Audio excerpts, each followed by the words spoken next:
out with him playing poker for an evening. I remember thinking that he was really hard to beat in poker because he was very strategic in his gameplay, and I was not quite as focused, therefore I lost most of my money that night. So, since I've been in the group, Andy and I clicked. Nerds from the beginning. And of course, beers. But I think our best time was Andy and I, at my birthday this year, keeping the final five going and making sure everybody made it through that pub crawl that we could get to go. It was coming down to the wire, and I think it was going to be just me and Andy in the end, making it all the way. We were determined, and we were going to make it. Between the two of us, we got the other three to finish out with us, and just had an amazing night. Really, in the end, Andy made my night by being there and keeping me going and keeping everybody else going. So I will always hold that as a great night. Go. Sounds good. Yeah.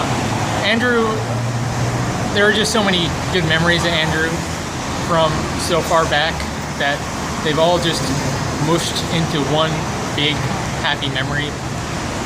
And just every time I think of him, I laugh, whether it was Frisbee or just hanging out and playing video games or whatever it was.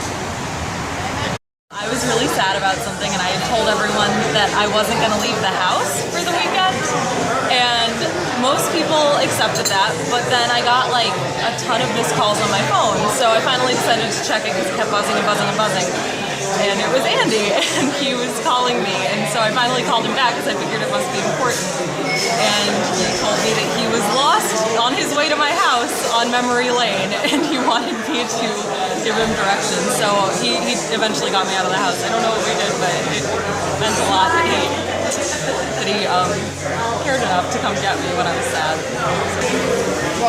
I got to know Andy because I went to D&D club with one of my friends. No one really wanted to play with us because we didn't know how to play and we just kind of wanted to stay after school, but Andy took us and was like, you guys can play in my game, I'll teach you how to play. He made up some crazy intricate system so we could play as the same character because neither one of us was reliable enough to show up to every game. So we would roll to see which personality our character would have and made it a split personality character because he just came up with he was like, alright, you want to play? I will make it so that it is as easy as possible for you guys to play. And it was just so much fun and I loved it. And I still love D&D. I played in college, and all because of him.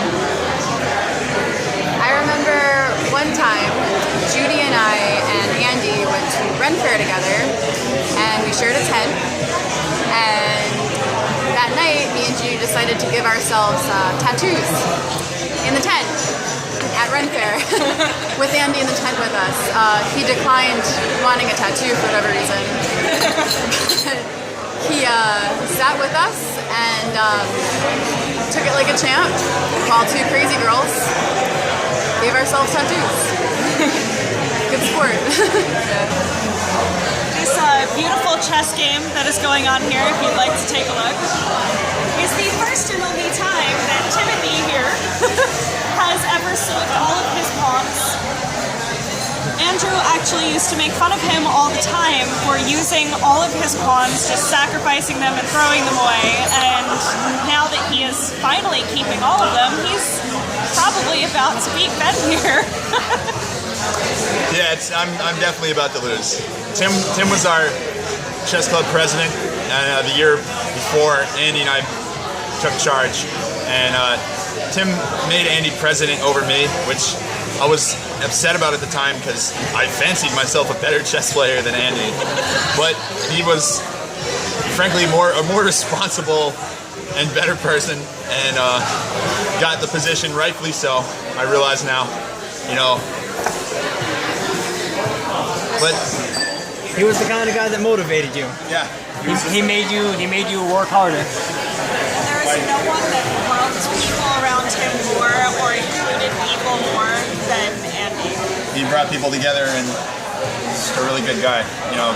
By just being himself, he brought people together. He was the kindest hearted man I've met. Like, when I met him, he was just he became friends with me from the instant I met him.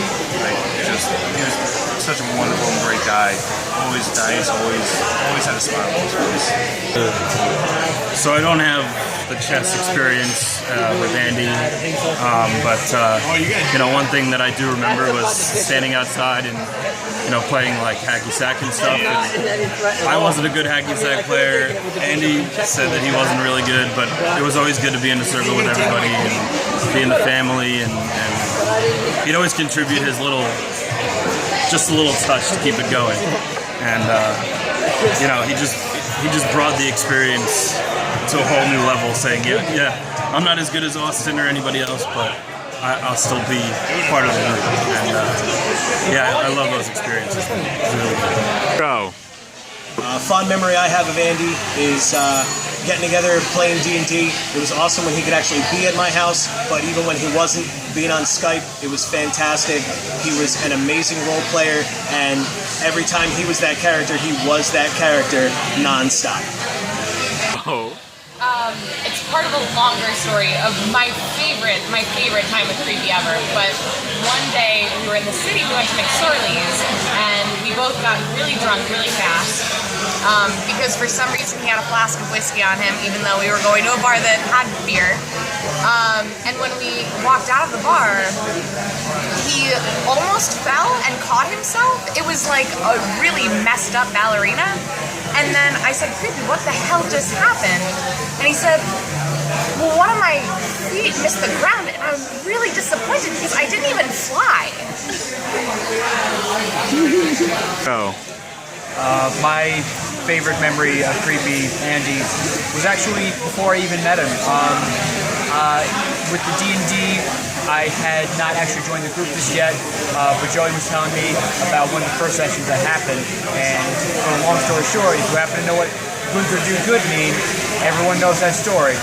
Joey told me that in the car, we were going to the pizzeria. I had to restrain myself from bursting out laughing in public. I love the guy, I didn't even meet him yet, and it will never be the same without him. All right, my favorite memory of Creepy was high school, and he was dating Rachel at the time. And he used to wear this ratty old white Rolling Stones tour t-shirt, and Rachel didn't like it, and she goes, if you wear that shirt one more time, we're never having sex again. And he wore that shirt for the next 3 or 4 days in a row. I love Creepy every time. That's it. Alright, so we were at the movie for Avatar, and it was supposed to be that super quiet, somber scene with the horse on fire running, kind of show, humanity's destruction over another planet. And all, in the quietest possible moment in the entire theater, Andrew leans over to me and says, look, it's a ponyta. So, the first time I ever hung out with Creepy, I call him Creepy, we all call him Creepy. It was we went over his house, I brought over Dynasty Warriors. It was the first time I played that game with anybody, and the first time we did it with special attacks, both of our jaws dropped, we looked at each other and just hugged. It was fantastic, it was a good time. When we were younger, Andy competed in a pie eating contest. It was for like 98Q, and he actually won it. And at the end, the announcer or whoever said, do you have any words of advice? What was your technique? And he just looked straight in the man's eyes and he goes, just eat the pie. And that was probably, and he said, anything else you wanted to elongate it? He said, just eat the pie. And that was the greatest moment for me. Yeah. I'll always remember when Creepy was over at Steve's house once, and he ate a hot pepper and immediately regretted it. So, the last time I saw Andy, he betrayed me. But that's okay. We were playing a board game called Betrayal at House on the Hill. And it's kind of funny that it worked out that way because Andy was a very loyal friend. Just amazingly loyal. Just the kind of guy he was. Just recently I was putting together a very difficult Murphy bed. And to put it in context, the instructions, step 3 of chapter 2 was to drill 150 holes and put 150 screws into those holes to hold down the frame. And for the tedious task of putting this terrible Murphy bed together, Andy came over and helped me. And a few months ago, my office put me in charge of doing a dinner service at a homeless shelter. So I got some volunteers, and it was all planned out. And then 24 hours before I was supposed to do this, all of my coworkers backed out. I started panicking, and I just started calling all of my friends and trying to find people that would show up last minute to make food and serve it for 50 people. And Andy showed up just right away, no questions. That's the kind of guy he was. He was a groomsman at my wedding, and I think a lot of my favorite memories of Andy were at paintball.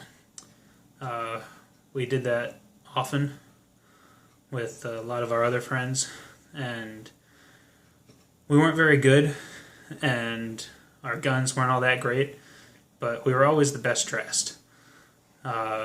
We went to the most recent D-Day recreation game dressed as Hydra soldiers.